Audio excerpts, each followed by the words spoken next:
तू ही तू आरज़ू आरज़ू तेरी, तू ही तू मन रंगीन,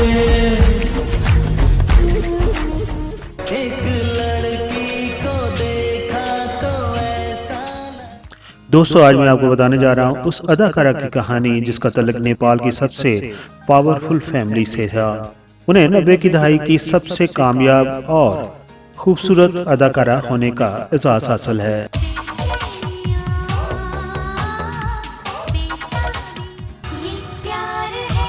वो इतनी खूबसूरत थी कि उनके फैन खून से उन्हें मोहब्बत भरे खत लिखा करते थे।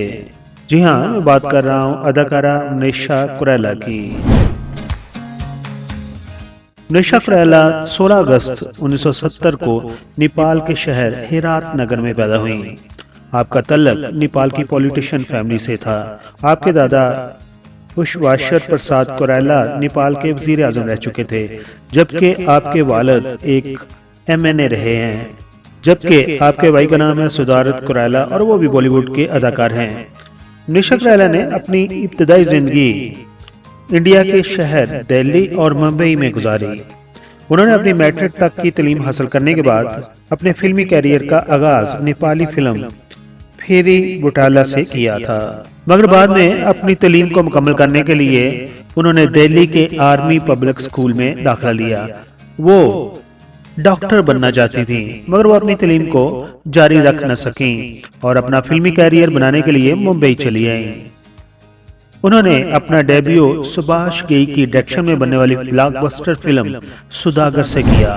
फिल्म सुदागर जहां अपने गानों की वजह से बहुत मशहूर हुई, वहीं फिल्म सुदागर में दिलीप कुमार और राजकुमार के डायलॉग्स की तकरार को भी फिल्म बीन आज तक न भूल सके।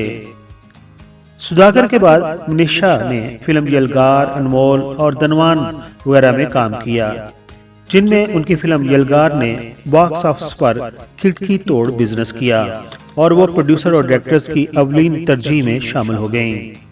और इसी तरह बॉलीवुड के फिल्म डायरेक्टर्स को मनीषा की शक्ल में एक और माधुरी दीक्षित मिल गई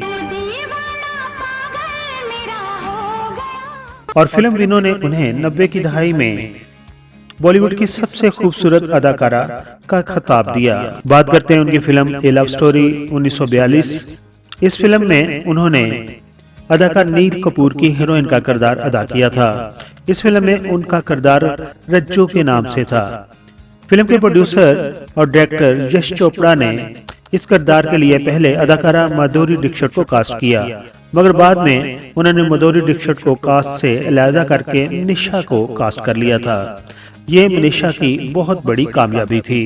इसी फिल्म में एक सीन के अंदर मनीषा और अनिल कपूर को बोसे कनार करते हुए दिखाया गया था और ये बॉलीवुड की पहली फिल्म थी जिसे सेंसर बोर्ड ने पेरेंट्स गाइड 18 का सर्टिफिकेट डायरेक्टर को दे दिया था कि ये बच्चों के देखने की फिल्म नहीं है।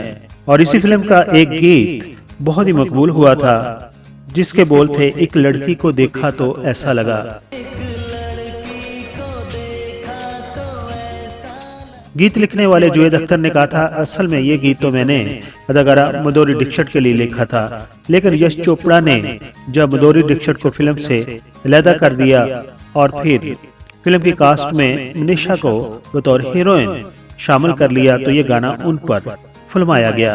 मनीषा की फिल्म में लव स्टोरी के लिए उन्हें पहली दफा फिल्म फेयर अवार्ड के लिए भी नामजद किया गया था। दोस्तों, मनीषा कोइराला की मकबूल फिल्मों की बात करें तो उनमें दरार, याराना, स्लीपिंग विद एनिमी, मजदार, खामोशी, गुप्पत, दिल से, कच्चे धागे, राम गोपाल, एक छोटी सी love story, escape from Taliban और फिल्म मार्केट वगैरह शामिल है। सन 2000 में मनीषा ने अदाकार नोपन खीर के साथ ZTV का एक प्रोग्राम सवाल 10 करोड़ को भी हासिल किया था। इसके अलावा भी वो कई म्यूजिकल प्रोग्राम में बतौर जज भी नजर आईं।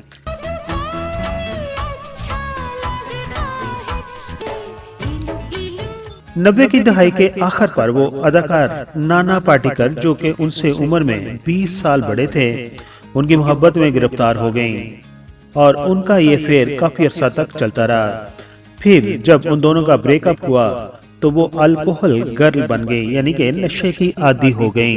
नशे का ज्यादा इस्तेमाल करने की वजह से वो रोज ब रोज फिल्म की शूटिंग पर सेट पर लेट आती थी। लेट आने के साथ साथ वो अपने को एक्टर से झगड़ा भी करती थी और चिड़चिड़ी सी रहती थी, और फिर फिल्म डायरेक्टर्स और प्रोड्यूसर्स उन्हें अनप्रोफेशनल कहने लगे, और यही वजह थी कि डायरेक्टर्स ने उन्हें अपनी फिल्मों में कास्ट करना कम कर दिया था। और मनीषा कोइराला सिर्फ बी ग्रेड फिल्मों तक महदूद हो गईं, और उन्होंने जिस तरह के किरदार बी ग्रेड फिल्मों में किए थे उन्हीं को देखते हुए नेटफ्लिक्स पर मौजूद फिल्म हीरा मंडी में उन्हें कास्ट कर लिया गया।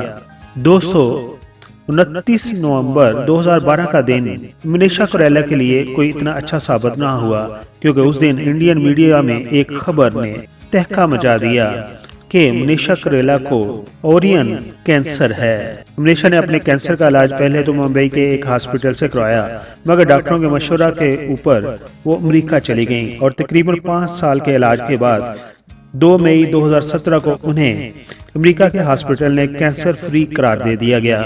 उन्होंने कैंसर के खिलाफ तो अपनी जंग जीत ली, मगर अब वो मां नहीं बन सकती थी। मनीषा कोइराला ने अपने कैंसर के इलाज के दौरान ही नेपाल के कामयाब बिजनेसमैन सम्राट दाल से शादी की थी, मगर यह शादी सिर्फ 2 साल तक ही चल सकी, और जब उनके शोहर को 2012 में मालूम हुआ कि वो मां नहीं बन सकती तो उन्होंने मनीषा को तलाक दे दी। ऐसा सिर्फ मनीषा कोइराला के ही साथ नहीं हुआ, बल्कि इससे पहले पाकिस्तान की मकबूल पॉप सिंगर नाजिया हसन को जब कैंसर हुआ था तब उनके शोहर इश्तियाक सैन ने भी उन्हें उनकी मौत से चंद दिन पहले ही तलाक दे दी थी।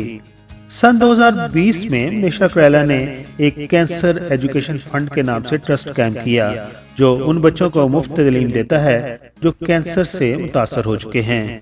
अब मनीषा कोइराला ने अपनी जिंदगी समाजी कामों के लिए वक्फ कर दी है। यूं तो मनीषा कोइराला ने अपनी जिंदगी में बेशुमार फिल्मी अवार्ड हासिल किए, मगर फिल्म फेयर अवार्ड, जो कि बॉलीवुड का सबसे बड़ा अवार्ड है, वो सिर्फ फिल्म खामोशी के लिए एक ही दफा 1997 में हासिल कर सकी। तुमने क्या सोचा है, क्या करना चाहते हो, कैसे करना चाहते हो? दोस्तों, ये थी कहानी मनीषा कोइराला की जिंदगी के उतार चढ़ाव की, जो कि बॉलीवुड की खूबसूरत अदाकारों में शामिल होती थी। पीके मैग वीडियोस के सब्सक्राइबर क्या कहते हैं मनीषा कोइराला की उस जंग के बारे में जो उन्होंने कैंसर के खिलाफ लड़ी और फिर जीत गई? इसके साथ साथ आप ये भी बताइएगा आप हमारी वीडियो किस शहर किस मुल्क से देख रहे हैं, ताकि हम भी देखें हमारे सब्सक्राइबर्स कहां कहां दुनिया के किस किस कोने में मौजूद हैं। अपना बहुत सारा ख्याल रखिए, अपनी फैमिली का बहुत सारा ख्याल रखिए। Thank you so much.